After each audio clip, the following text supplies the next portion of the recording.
I want to read this article and put this article on my channel so people can understand. Please hit the like button, subscribe to the channel. Certified True TV, MVP, morals, values, and principles. But we need to talk about this. Yeah, we need to talk about this. I mean, we know that they gaslit everybody,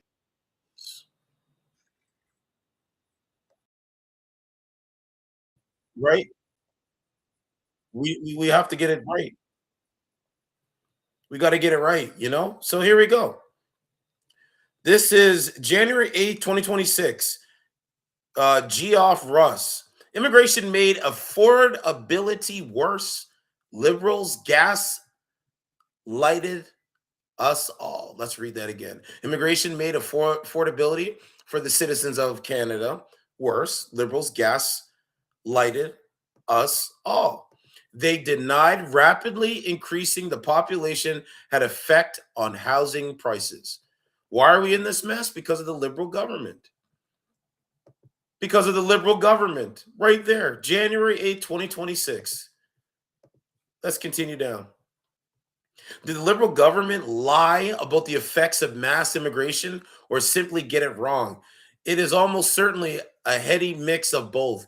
Canadians were told not to notice what was happening right in front of them. And they had every reason to be angry about the impact it had on their lives, most notably on affordability or the sudden emergence of shady career colleges and strip malls. So yeah, when people say, "Well, you come across upset," I have every right to be upset. I pay taxes. I'm a citizen. And when we talked about this situation, they said your eyes are lying to you, and it was happening right in front of Canadians, and they're still in denial about what's going on.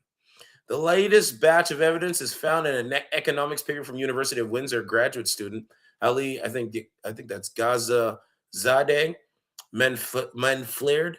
He focuses specifically on immigration from India, the largest source of immigration to this day, and the impact on housing prices in Canada. In his analysis, Manflared does not assume that newcomers to Canada pick cities at random. Instead, he assumes that they chose to move to places that are already doing well economically, which complicates the analysis of cause and effect as part of the spread.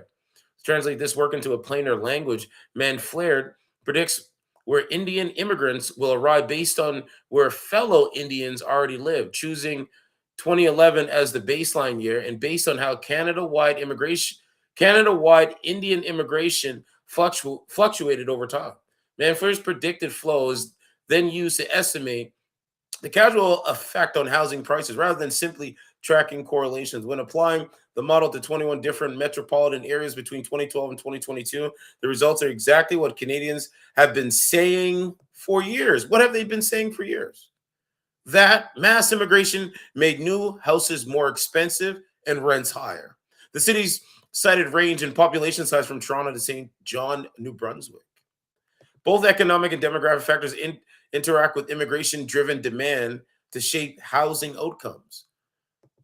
Immigration induced shocks can drive up housing prices, especially in supply constrained markets. Canadian cities such as Toronto and Vancouver, which face well documented supply challenges, are likely to experience intensified price responses to immigration shocks. The former held true for different housing types, including bachelor apartments, two-bedroom units.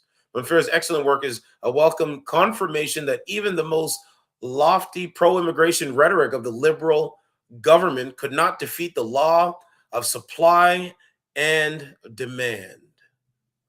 They're at fault. They put us in this position. Yeah, they put us in this position, and they're still going to be in denial. In denial.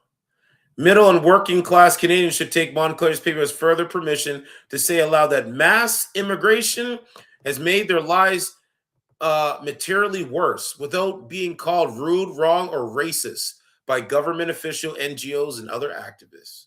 2023, Justin Trudeau lectured Canadians on why it was wrong to single out international students as a reason to spike in housing costs, and then equivocated by insisting there were different contributing factors pertaining as if demand pressures were inconsequential. That same year, Trudeau, then Minister of Immigration, Mark Miller, said, we have to get away from this notion that immigrants are the major cause of housing pressures and the increase in home prices. They lied.